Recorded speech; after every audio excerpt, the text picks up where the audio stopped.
Hello and welcome to the Delivered Social podcast. I'm your host James Vine, and I'm joined today by Alec Chapman. Alec, lovely to see you again. It's been a while. Yeah, man, nice. It's lovely to see you, James. Thanks for the invite, man. I'm No, excited. thanks for coming. So, how have you been? How's life to start off with? It's decent. It's had its, as life does. It has its ups and downs, but yeah, it's been good. It's been good. I can't complain. What can I say? Good. Well, if you start off by telling our audience a little bit about yourself and who you are, what you do. Well, this is weird because I've never actually done a podcast before, so yeah, all right. So, I mean, where do you want me to start? Well, I mean, we're filming this in Portsmouth. How did you find yourself down here, I suppose? Yes, sir. All right. So I'm originally from London, born and raised South London. Contact everyone from Pimlico. But yeah, and I grew up in mum and dad, only child, had an older brother, but really rarely saw him, kind of thing. And I found myself in Portsmouth. I mean, it was odd. It was odd because obviously I went to a nautical school, right? And this has no sort of bearing on this story, but it kind of does. I went to London Nautical, and well, no, I mean, I guess it always had like sort of an inkling of me. It was always like I didn't always say, "Oh, I want to go to Portsmouth," but have an effect. Who knows? But I remember when I left school at 16, I went to uni, and when I came to uni, obviously I came to. So originally I did criminology and psychology, Nice. and that was decent. Got a little 2-1 there, and then I scrapped that. Not scrapped that. I graduated. Oh yeah, and in between that, I ended up going to Norway to do a year abroad. It was the Erasmus when it was still of course, yeah. in Europe. Yeah, won't talk about that, but yeah. So yeah, went to Norway. It was really cool. Spent a year there. Came back to lovely Portsmouth. Amazing. Seaside Portsmouth. And yeah, in my final year, I remember I was an estate agent. I met I became an estate agent. I made some great friends there. And originally, I wanted to become a lawyer. I wanted to become a solicitor, Okay. or something like that. And I remember I got into law school, so I got into the University of Law. When I was in Norway, I was like, oh, I'm going to do this, and I came back and I got work experience at a law firm, and I was like, this is it, this is me. And then I got accepted into the University of Law, and then I was just like, you know what? I remember it was like July 2019, and I was sitting in Germany at my then girlfriend's house, and I was just like, I don't think I want to do this. Like, it sounded amazing, like it looked amazing, and it was like, yeah, in a space of a year, you'll get to do your LPC and you'll get to do your specialist training and become a lawyer. But I was just like, nah, man, like, Didn't feel it. nah, it just weren't me, and that's no disrespect to people who want to become lawyers. It's Of course. Just, so it just seemed a bit. I mean, I'm not going to swear, but it seemed a bit itchy. Okay, Yeah, itchy how? scratchy, let's That's just that's say an that. interesting I descriptive won't there. say bitchy, but Okay, I'm with you. I get you. We can allow the odd swear word. So, yeah, I just found it a bit bitchy. I found it a bit like two-faced in a way, and also when you're in a case, I mean, it depends what kind of law you want to do. But if you want to do criminal law, and I did criminology and psychology, so It's kind of the fit for you. fine. Yeah. Then I was just like, I don't know if I can defend someone who I know's done a crime. Like if they've done something absolutely horrible, but they're paying me A lot of all money. this money, Yeah. and I'm like, what do I choose? The money or like, my own soul and like my own freaking right and wrong. Seems a bit kind of immoral at times, especially if it's a really bad crime, I'm sure. Mate, Yeah. I mean, I can't give details of the people, but like some of the crimes that I was working on when I was actually work experience law firm, crazy. Like people facing up to 13 years in prison for some of the stuff that they've done, and I was just like, I don't know if I can be around these people. You're like, these people do need to be locked away. I can't do my job right now. You know what I'm saying? And I just thought, no, man. And I remember it was at that moment there, and this is kind of how Poow Media came to be. I kind of was at the table in Germany that summer, and I thought, nah, sod that, man. I don't want to go to law school. But I thought, what can I do? And it was literally at that table that I thought, it wasn't just at our table, but it kind of was. It started off the idea. I was like, I really want to help people. Hmm. How can I do really- that? Yeah, how can I do that? But like with not being confined in the restricts of like the law, Yeah. you know, like how can I do it in a way that it's on my basis and the person who I'm dealing with basis? Yeah, and for I sure. believe in them and I can choose. And I just thought, well, cameras are Great. cameras are great, right? And I thought, sod it, like what's the worst that could happen? So originally the idea of Poow was to sort of find out what the people's views were and find them in the raw form. Okay. And that was it, and just represent the people's voice. And I literally went around with a phone, one of them little phone gimbals, a Yeah. bloody Rode mic, and a long aux cable. And I was just walking around different places in Germany, and I was just interviewing these people on the street. Amazing. That was the original concept of Pal. I love that. And I'll get to how I got back to Pompey. So yeah, when I came back, it all makes sense. When I came back to the UK, that was it. Yeah. So after that year, when I graduated, I was like, what do I really want to do? Mm. And for me, it was like, okay, I really want to do something that I'm passionate about. And as I said, it was about the videos. It was about representing people. Yep. So yeah, So that's where the name comes from then, People of Our World. kind of. Yeah. I mean, in a way, we've all got a story to tell. And at the end of the day, we're all just people of our world. I like that. I like that. That's It's how deep. it came to be. Yeah, it's deep. Yeah. And that's how it kind of came to be. Cool. But yeah, man, I ended up finding myself back here after I chose to do a master's, reskill myself and come back, go for it. Nice. And then I've been stuck here ever since. Sounds about right. That's actually how we met, isn't it? I mean, we were both working. I think you were starting off the Young Entrepreneur Society at the time, and I'd managed to get a bit of a filming gig through my mate's girlfriend. I think it might have been ex-girlfriend at the time, actually, but on and off like a light switch. You know, how some people can be. And yeah, Vicky, she invited me into film for the Holt Prize, which is entrepreneurial business prize that kind of goes around unis and then goes nationwide and worldwide. And then I got COVID just before the shoot. Wow. And a certain curly-haired videographer came across and helped me out and told me he had some work for me. So, yeah. Yeah, man, and that was good, and that's how we met. Yeah, I remember that. It was in like we were just saying before, it was like 2020? 2021? Must have been 2020, I think. Or late 2020, just as COVID was ripe. Yeah, but everyone's in lockdown. yeah, Portsmouth was different. it was a lot quieter, wasn't it? Definitely. It was, yeah. Definitely. But yeah. Mad. But yeah, since then, I guess it's just been. Yeah, well, I think from there it was I edited Drop, your first short film. Do you want to tell us a bit more about Drop and how the idea for that came about? Yeah, so I used to work at an estate agent's, and hold tight, Chris, on that one. He basically came to me and was like, he is an actor, right? He Yeah. wanted to become an actor, go into that world, and he was like, this could be a great opportunity for both of us to collab and create something Nice. kind of fresh. So yeah, it allowed him to be an actor and me to be a filmmaker. So I was just like, hell yeah. So yeah, we set out and literally we just sat down. We sat down in a day, and we wanted to sort of mirror how some people were feeling through COVID. So it was a dark time. Yeah. Obviously, a lot of people didn't make it. Ups and downs, the economy, all of that. Right? It was a crazy time to be alive, really, wasn't it? It Crazy was, time. Yeah, it's definitely I know, our kids will be learning about it one day.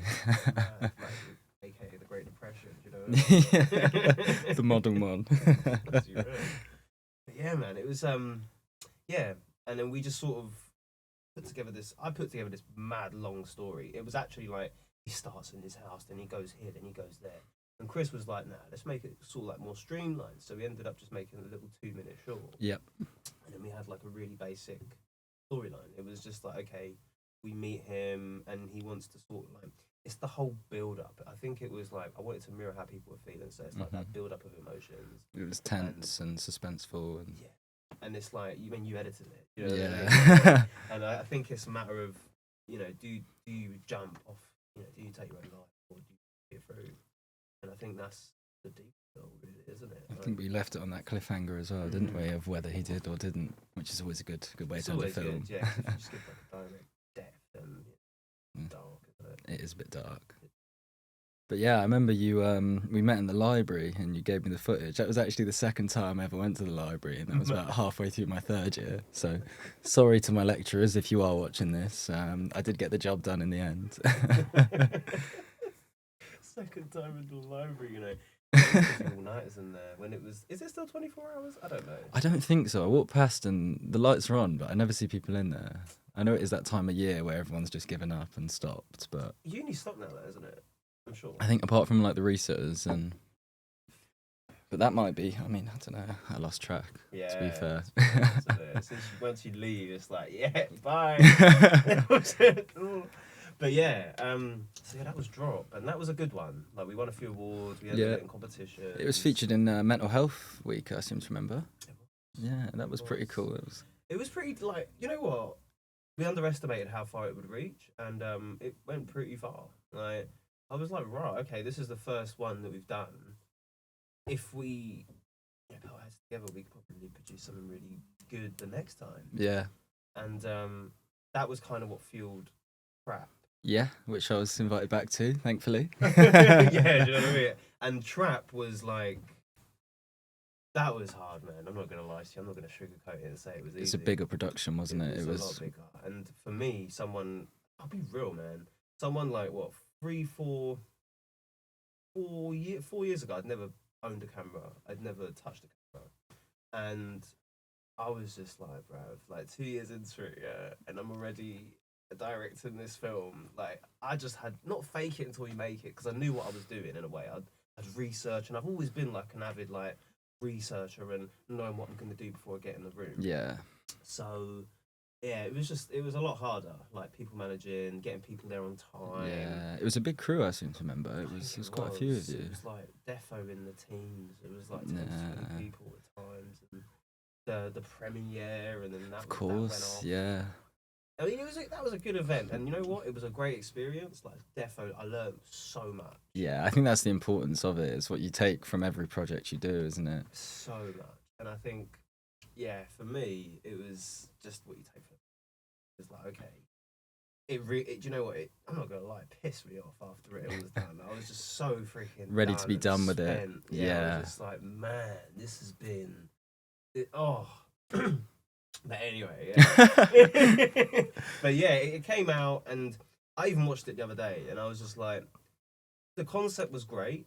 Even looking back now, like what we did back then was amazing. Like, we brought all these people together and we did it. You created something. I mean, that's more than some people have ever done. So I think I'm just self-critical. I think I'm really critical of my own work. I think I just looked at it and I was not laughing, not looking at it in a jokey way, but like, wow, we've come a long way. Yeah. Wow, the next time we do this, okay, I know all the mistakes that we made, kind of thing. Let's try and not make them mistakes. Do you know what I mean? Yeah, just in time for like more mistakes to crop up is usually the case. But I mean, it's a process, isn't it? It is the process, but I don't know. Like, filmmaking is its own beast. It's a monster. It really is. I remember you were in Holy Grail as well. So Alec appeared on the other side of the camera this time during my short film Holy Grail with my friends from uni.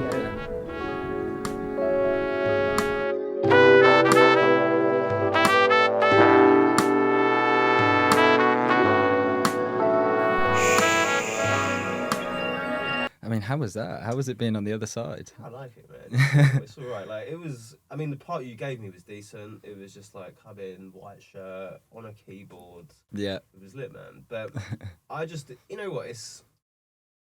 I'm always the person running the production, so like being on the other side of it was special. It was nice. It was like I didn't have to worry about all of this after. Definitely, you come in, do your bit, go home, have a cup of tea. Yeah, don't worry about this. Yeah. I was like, I could do this more. Whereas we went home and probably had quite a lot of alcohol because we were stressful situation.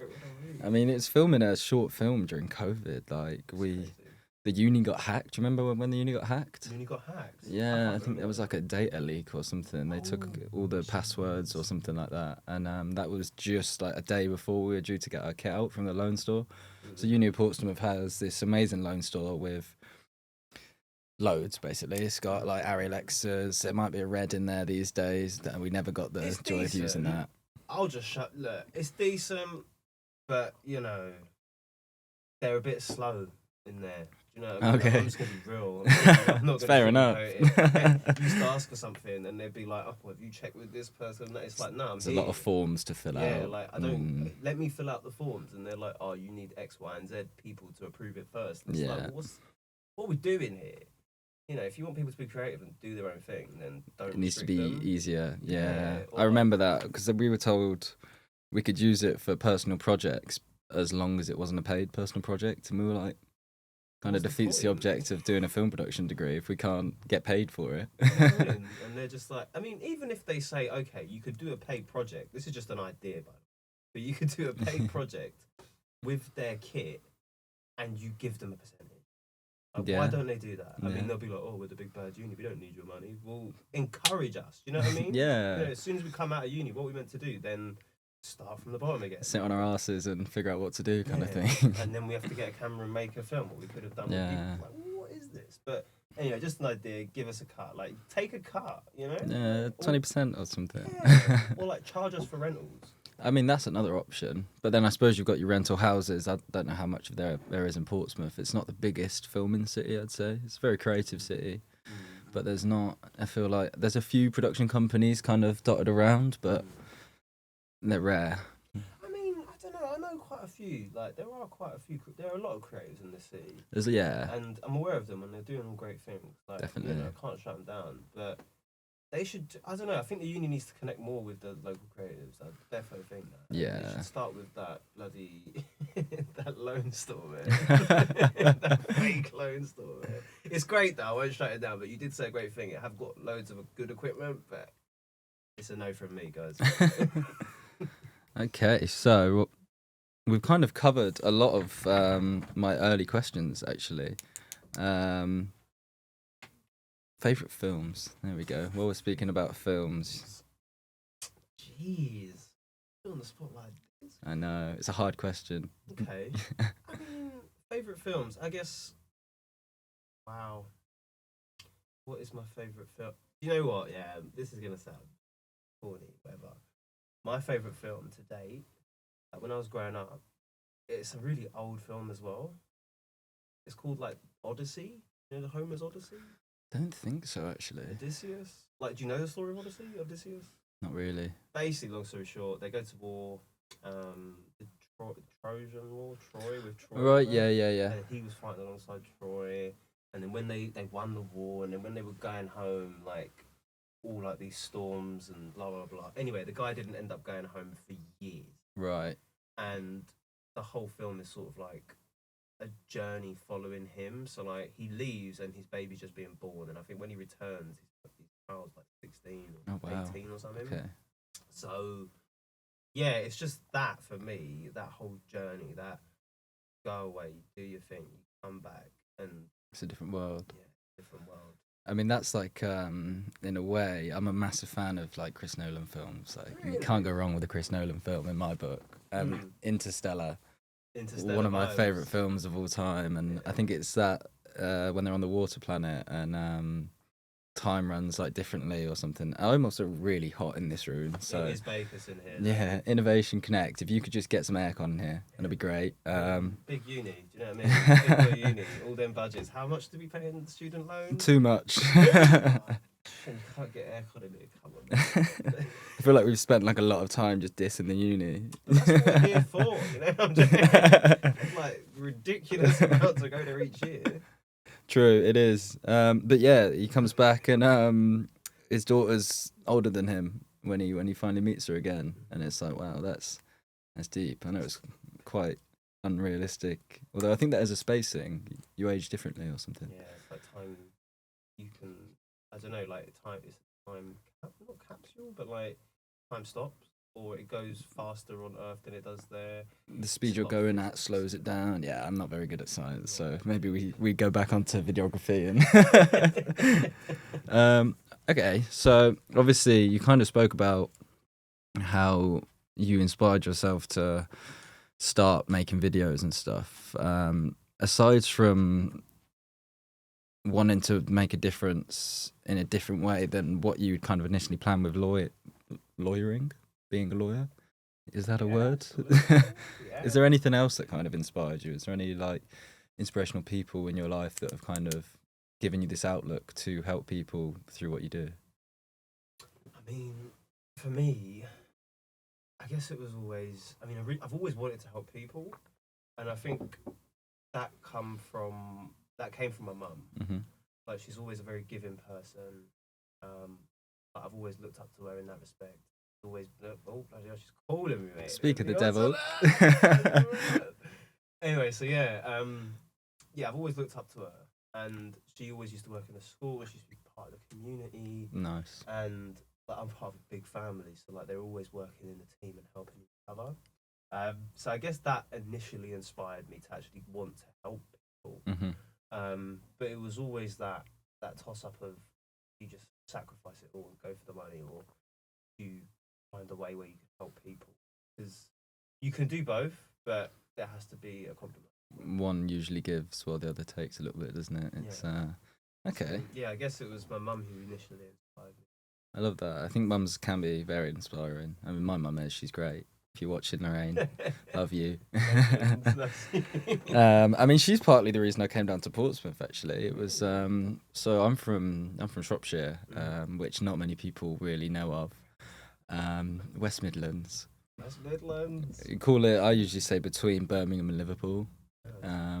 Somewhere in. But you haven't really got an accent though. Like, you couldn't really tell. No, I think I've lived here for long enough that I've kind of merged a little bit, I'd say, with some of the Pompey accent, and also my parents are from Kent, so I think there's probably a merger of that. Because the accent in my town's not the best. It's like Stoke meets Farmer. It's quite interesting. Wow. So yeah, I'm quite lucky, I'd say. Yeah, not like that. Jeez. But yeah, Mum, I was going to go to Liverpool. I was looking at Liverpool. I'd come down to Portsmouth to look, and all my friends are going to Liverpool. And at the time, I was like, yeah, I think this is going to be the best for me. It'll be easier. And then Mum was like, but you've seen this uni, and she started showing me loads of short films. And my mum's not she likes watching films, but she's not a big like filmy kind of like expert, we'll say. But she's got some good recommendations. And she showed me a short film about a deaf girl that was on BBC just before I came to uni, kind of. And she was like, "See, you want to be making stuff like that. You don't want to be writing essays." Because I think film studies, which is what I was looking at Liverpool, is like English lit for films. Yeah. And she was right. So yeah, I came down here, learned how to make films, and the rest is history, as they say. No, that's cool, man. That's cool. I remember when I first started out. That was good. It was good. Fun thing there, man. Big time. Okay, speaking about helping people then, let's talk about your bond, and how did you kind of get started with your bond? Well, I guess it's like, this is going to sound crazy, but I think it was just right place, right time. Came down to a bit of luck. Like, one of my business associates, one of my close people, close to be close with, he actually took me down there because he was just playing sport, and he was like, "Oh, like, self-tape for me." Is that what they call them? Self-tape? I'm just going to say that. Sounds about You right. know what we're on about? Yeah, I know what you mean. It's got a term. Right? So yeah, we went and we filmed this self-tape, and as we were doing it, lo and behold, it was during an Urban session, and I met the big man himself, met Drame. Cool. And the rest is kind of history, man. Yeah. Yeah, we met him back in, wow, must have been 2021? It must have been there. Anyway, I think it was. But I met him, and it was just before their charity ball. Mm-hmm. And he was like, "Oh, I'm looking for visual work for the charity ball and stuff." He was like, "I'll try you out." And yeah, the rest is literally history. That's great. I love those. It's a happy accident sometimes, isn't it? You find yourself in that right place, and stuff comes along, which is great. I mean, I lost before working here. My contract ended at an old job. Well, it wasn't continued, and I was quite gutted. And then I knew it was coming. I had a bit of time to prepare, and the opportunity at Deliver Social opened up. They were like, the job's yours if you want it. And I was like, brilliant. When do I start? No, honestly, it gets like that though. Like, I'll say this: I'm a good team player, but if I believe in the team, if I believe in the cause, I'm a good team player.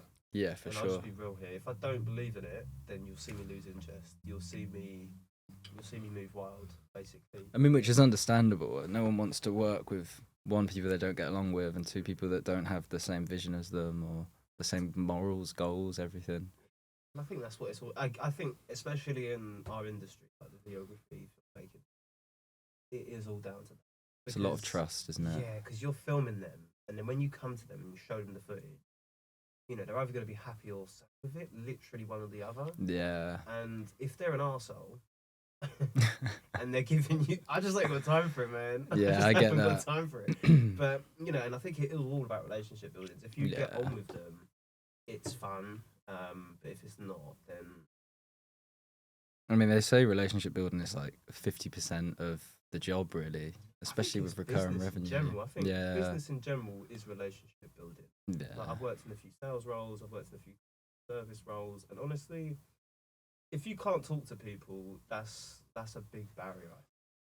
If you're not comfortable talking, that's quite emotional. Not in a jokey respect, but it is quite sad because you miss out on a big part of what you could achieve, or like you miss out on a big part of a world that you don't know about because you never go there. It's the opportunities you don't take. Yeah, it's connecting with people as well. You know, you never know when you might find a friend. I mean, my boss now was my general manager at the restaurant, Terence, and you know, we're really good friends. We've been friends for 3-4 years now.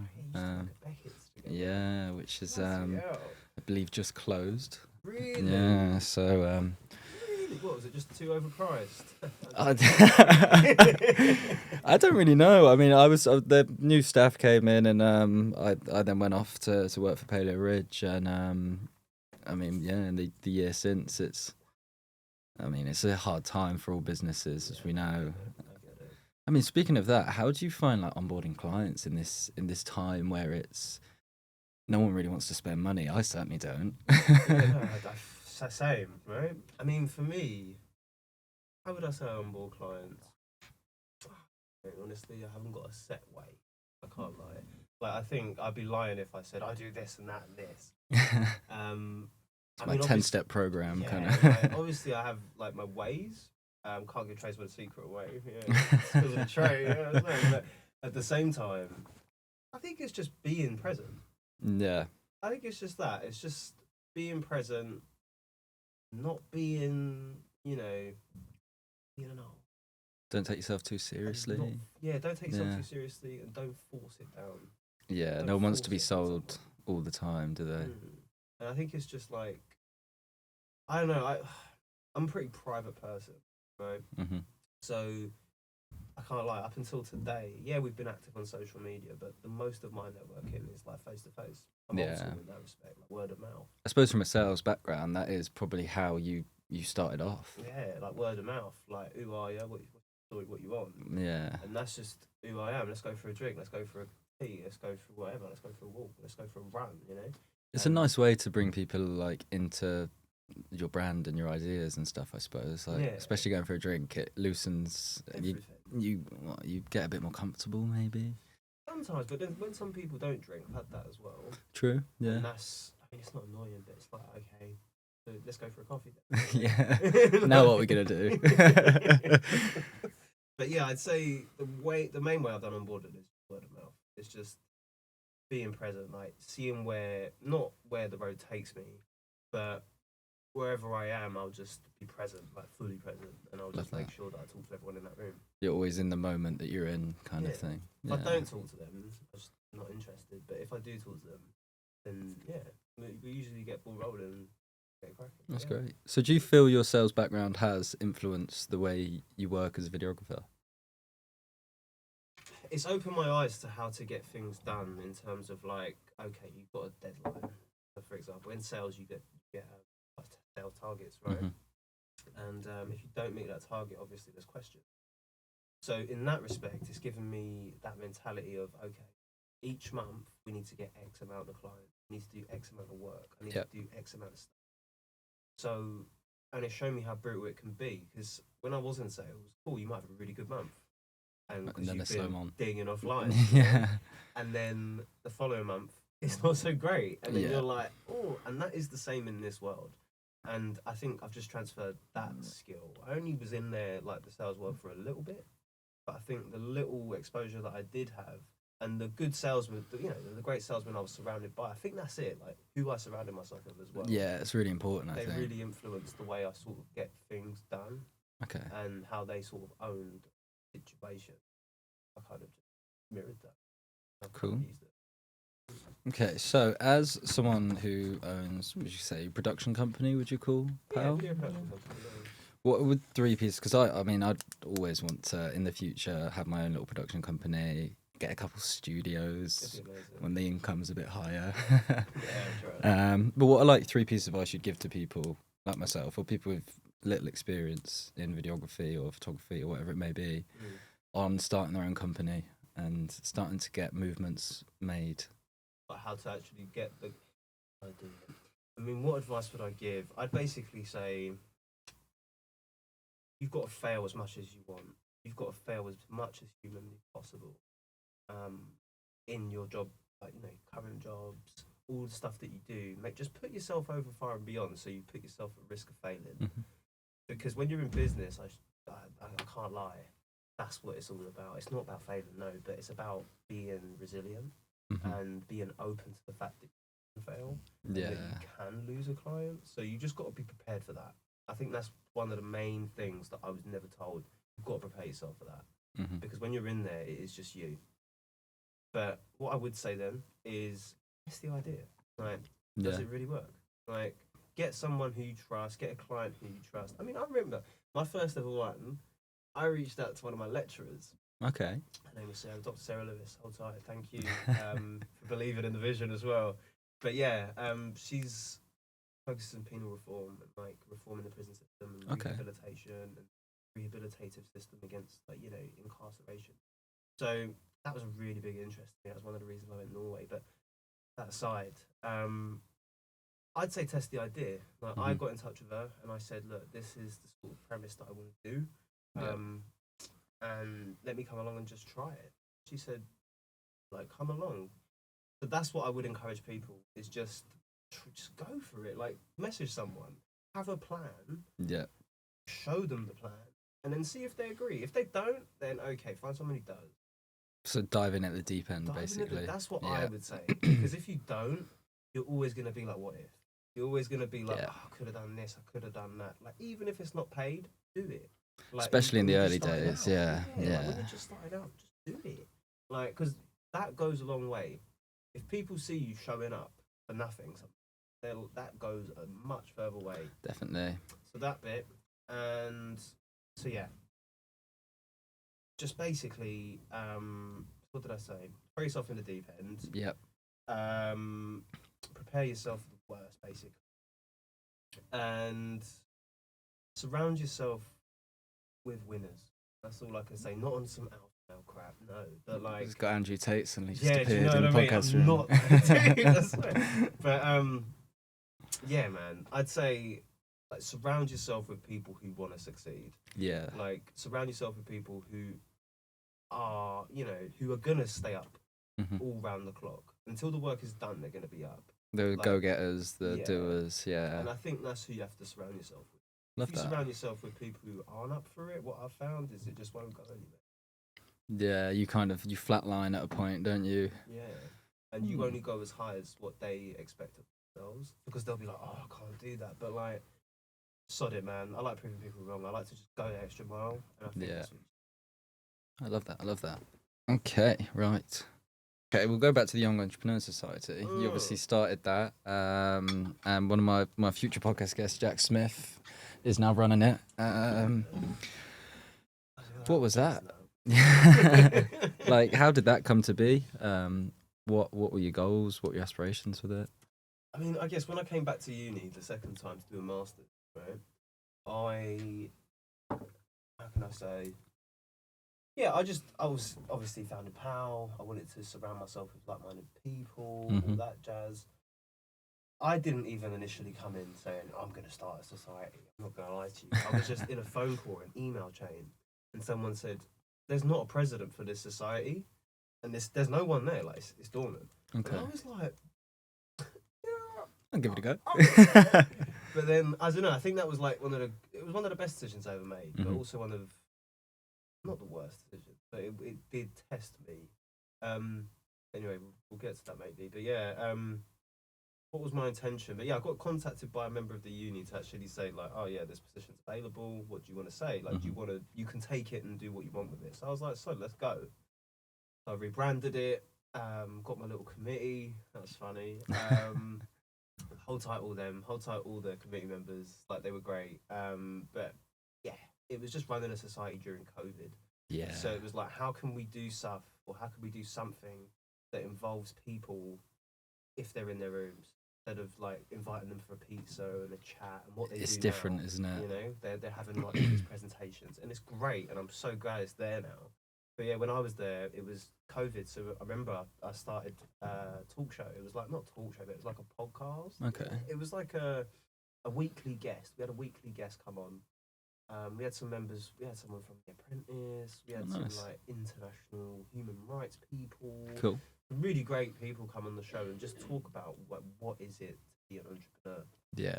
And I guess because I was just starting out my own business, I really wanted to find out what it's like to run a business. Like, tell us your story. How did you get there and all that jazz? And you want to hear it. You want to be inspired. And that was that year. It was just about inspiring people in their own homes, inspiring myself, and just literally trying to get some content. And that was literally the aim.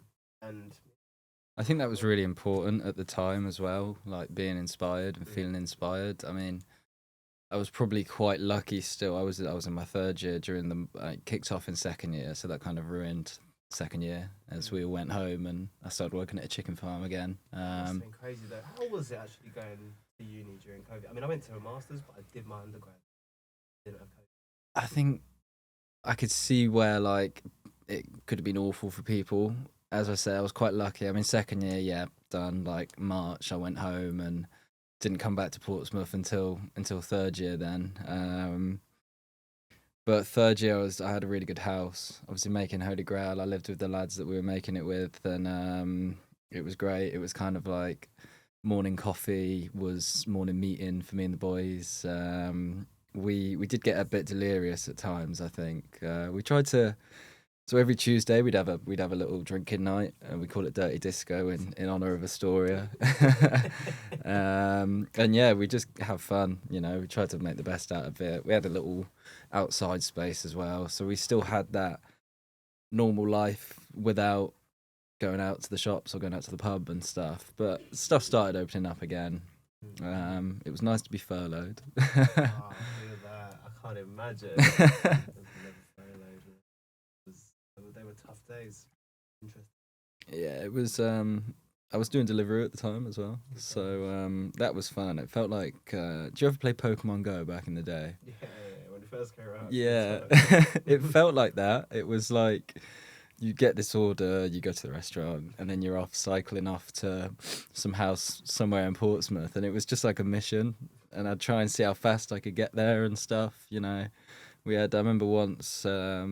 The guy was like, wow, you got here quick. Like, I saw your little bike on the map and you were going really quickly. I was like, I do me, you know.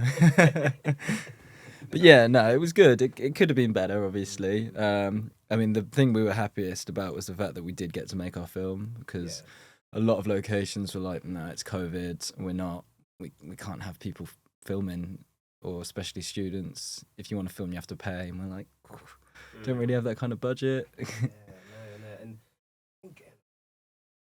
But yeah, I get that. Yeah, it's difficult getting the budget. I think long, finding unique ways to crowdfund, and it's fun. It is fun. It's a challenge. Yeah, it's a challenge. Yeah, but right now in the crowdfunding stage for the project. Mm-hmm. Yeah. It's a film that we're making. Okay. Yeah. No little teasers. Yeah, because we signed like an NDA. So, oh, okay. Yeah, do you know what I mean? So I do a lot of those, and yeah, because it is just a working idea, and we're in that sort of pitching stage. Okay. That's jazz. That pre-development stage, kind of exciting, though. Yeah, it's exciting. It's really exciting. But yeah, I went. No, it's hard all that. Yeah. Well, you know where I am if you need some assistance. Nice. Cool. So, are you still involved in the Entrepreneur Society at all, or have you kind of? I'm still in the WhatsApp group. I get a little. I don't get notifications no more. I don't know how I'm still in the group as I well. think I'm in that group as well, Right, actually. we're all in there. There's a lot of people in there. And they haven't made a new one, so I'm like, okay. And no, not really. I mean, I met with Jack. Bless him. I met with him. When was it? I say, was it before Christmas? I can't remember. Ages ago now.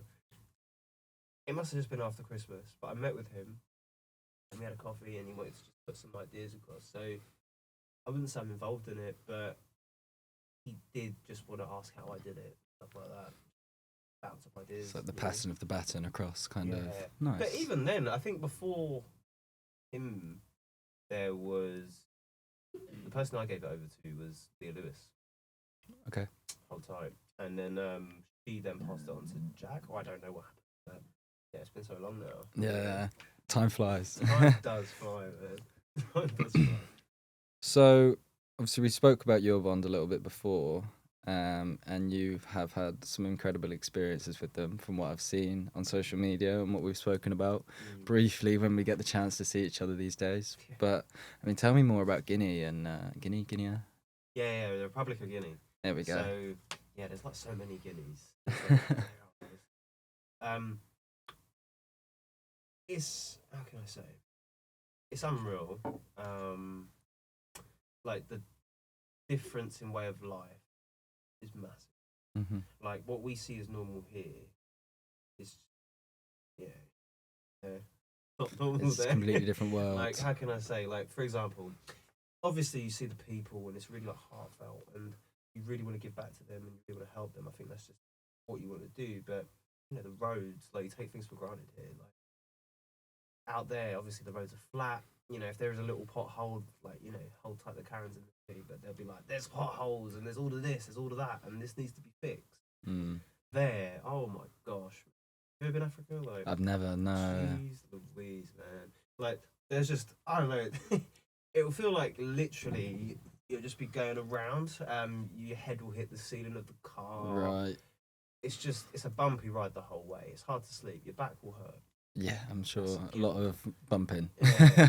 I mean, but no, it was really like the first time we went, it was really eye-opening and really humbling in a way. It kind of, it showed me what I wanted out of life in a way. That sounds really deep, but it really put me down this sort of like spiral of, I don't want this in my life, I don't want that in my life. I want to do me. I want to do what I'm happy with. I want to do what I'm passionate about. And that's what the first one started off for me, like seeing all like these starving children, you know, with trainers that are hand-me-downs from God knows how long, and clothes that have been donated, and bless them, like some of them live literally on the street, some of them are homeless, and you just think, rah, like for me, I was like, look, I've got all these problems back home. It just, they're not problems. yeah, like, first world problems. Yeah, first world problems. Like that's what it was for me the first time. Like all the projects that Urban did, like helping with the kids, in the dental project, menstruation project, which we that was round. Amazing. But yeah, doing all those projects was really like, it was nice to see how they sort of how they reacted to the workshops was really like humbling. They were so grateful and like, that's amazing. Wow, you've given us. It was amazing, but that was the first time for me. That's what it really was. It was like an enlightening experience. It was like, I know what to do, kind of thing. That's amazing. Put me down the path. So the second time then? The second time was just by surprise. So, okay. I mean, it wasn't by surprise really, but like I remember I got a call, and it was to go out to Guinea like in the next couple of weeks to deliver a menstruation project. Nice. So a menstruation awareness project.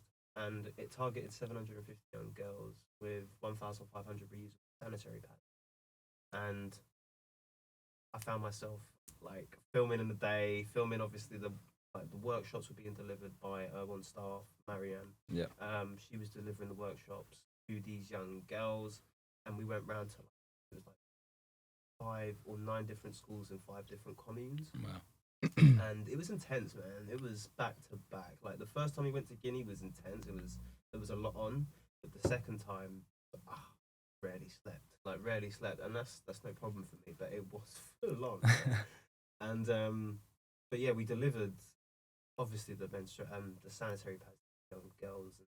In the end, I think I can't remember the exact figure. I think it might have been 800 and some 846, odd number. Young boys were targeted as well. They received education on like how to respect women, menstruation, change, puberty, all that stuff. So understanding it, I suppose. Understanding it. It's out there.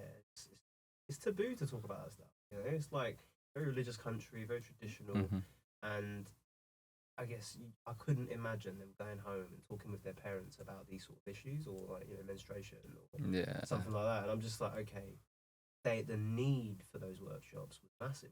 Even members of staff were like talking about it and listening in, and like, oh my goodness, this is really happening. So the second time was really eye opening because it just showed you how much I take education for granted. Like I really do. I'm like. And we'd be just sat here moaning about the uni, but right, but yeah, like honestly, like I'm so grateful for the education system in the UK. Of course. Really has made a difference.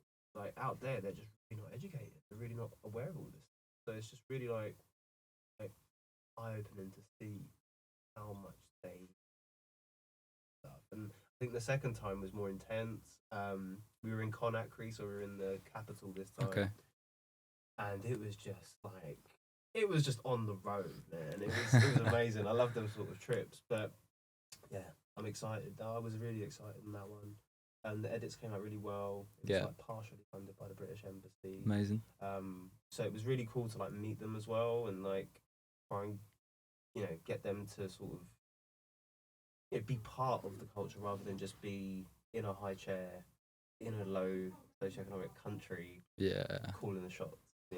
So it was good to see that. Amazing. Do you think you're going to be going out a third time, or? I believe so. So this year we're going out again in October. Amazing. And this time I'm going to be doing something a bit different. Last year I went to just film. This year I'm doing the same, but I'm also going to be delivering workshops. Okay, cool. So little media basic skills workshops. Cool. So basics of camera skills and the basics of storytelling. Sweet.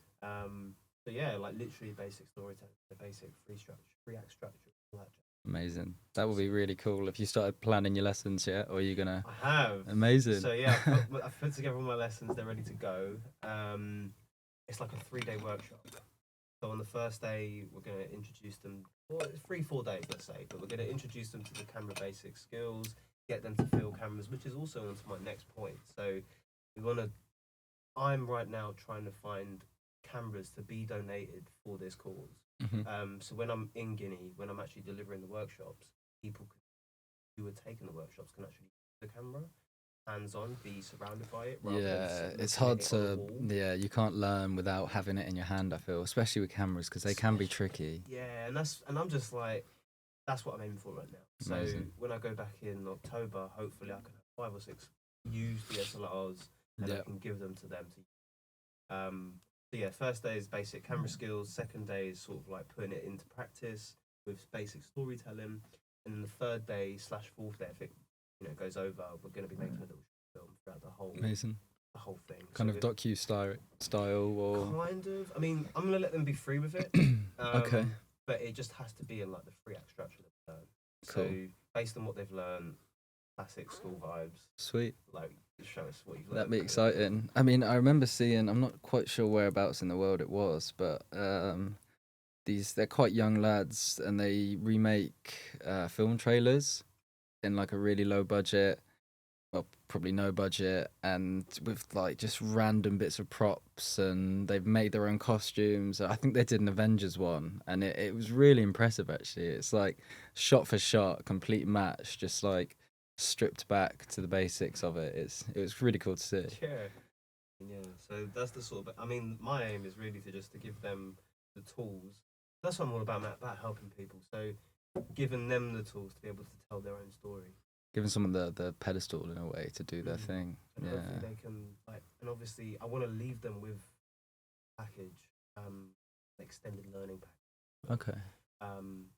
That will allow them to sort of hone their skills and develop their skills. That's further. amazing. So yeah, that's the aim, and then they can actually tell their story truthfully, rather than, yeah, it's great someone from the West going, or someone from the developed world going out there and telling their story, but coming from them themselves, I think it just has a lot more. It means so much more. Definitely, there's more emphasis put into it. I mean, you'd rather do your own story than have someone come in from some random country and do it for you. Yeah, I mean, it's a bit of both, like, because it's quite flattering, but it is quite like, oh, you have an in my story kind of thing. And I think for them, they're just so grateful that you're there with all the gear, and they're just from really humble like little shacks down the road, and you're filming their story. So it is like a bit of both. Yeah, it must be a really incredible experience. It's really surreal. Yeah, it's really surreal. Really hot. I bet. Are you going to keep the long hair for it again? Or? Yeah, no, honestly, it regulates the heat, I'm telling you. You'd be surprised, like this whole mop. But yeah, it actually regulates the heat. When I went out there last time, I had a massive beard. And I was like, how was that? I'm going to overheat it. I thought I was. And it was all right. Okay. It was all right. Suppose you get used to it in a way? Yeah, it blocks off like all the sand because it's just sand every day. Yeah. Come home with like a different colour face because of the sand. Did you shave and have a beard tan at all? Or? No, I didn't shave. I wouldn't imagine that too soon. So, I mean, you've got a lot going on in your life by the sounds of it. And I mean, from what I can see, you are constantly doing stuff. How are you juggling it all? I think for me,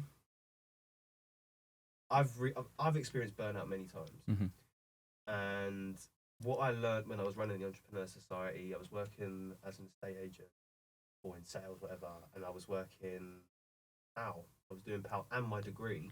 It's a lot. It's a bit, and at that point, I literally took on too much. Like I just burnt out. Like I could have done it if I was every day regimented, but we're only human, man. So we need time for ourselves, and I think I took those lessons away and I've applied them now, so I avoid burnout. So now I work out 6 times a week. Nice. Yes, today, what day?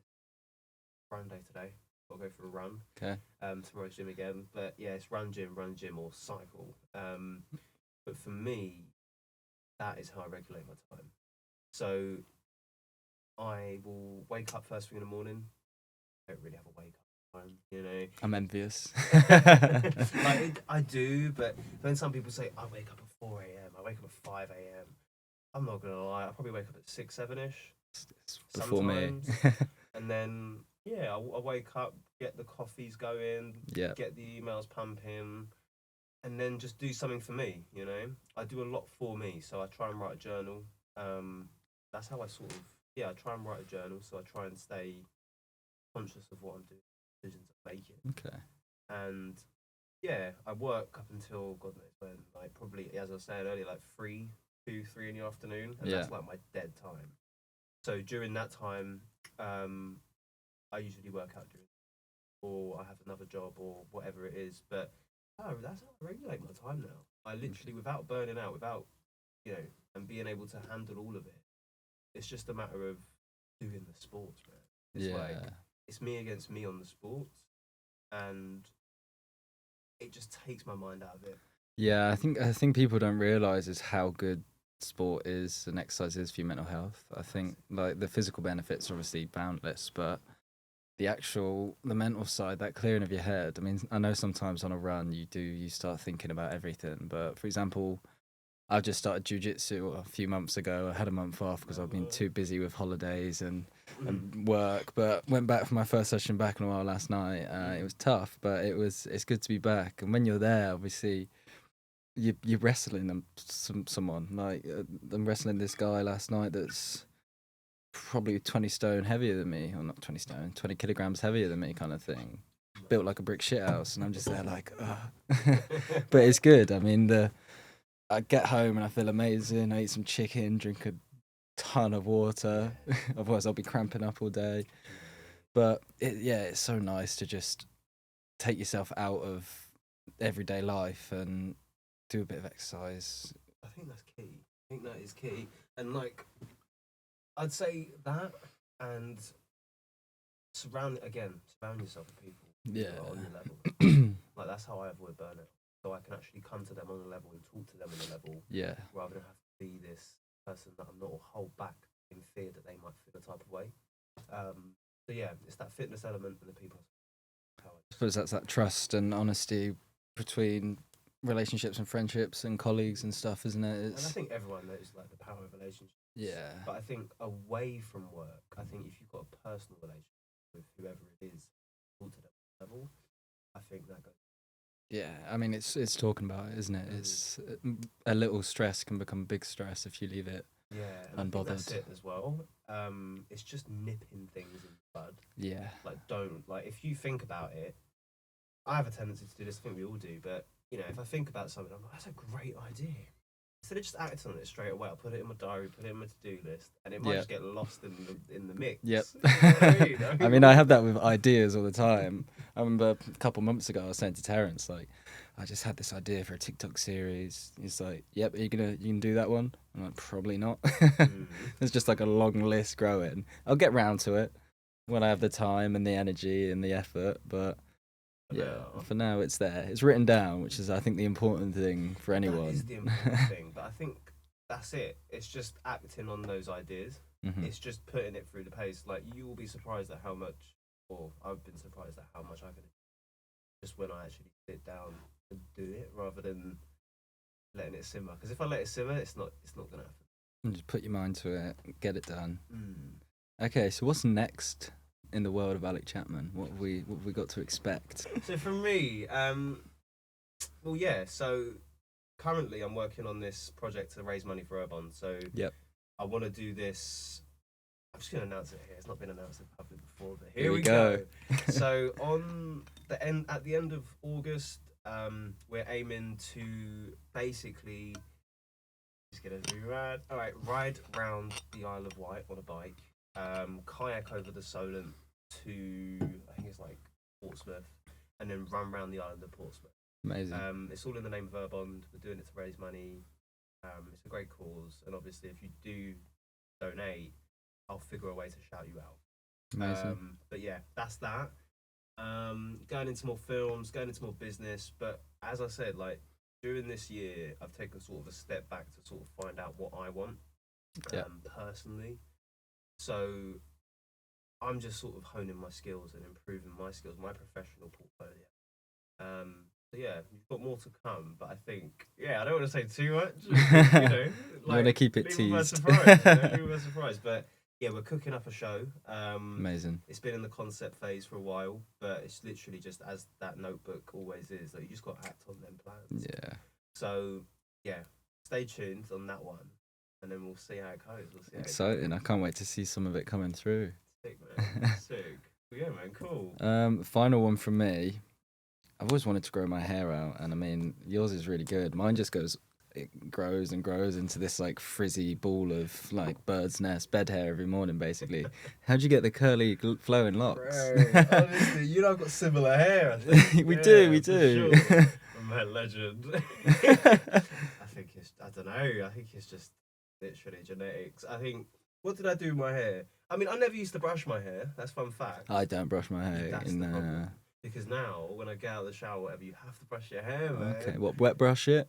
So yeah, no, I'll put a bit of product in. Mm-hmm. And right now I live with like 3 other women.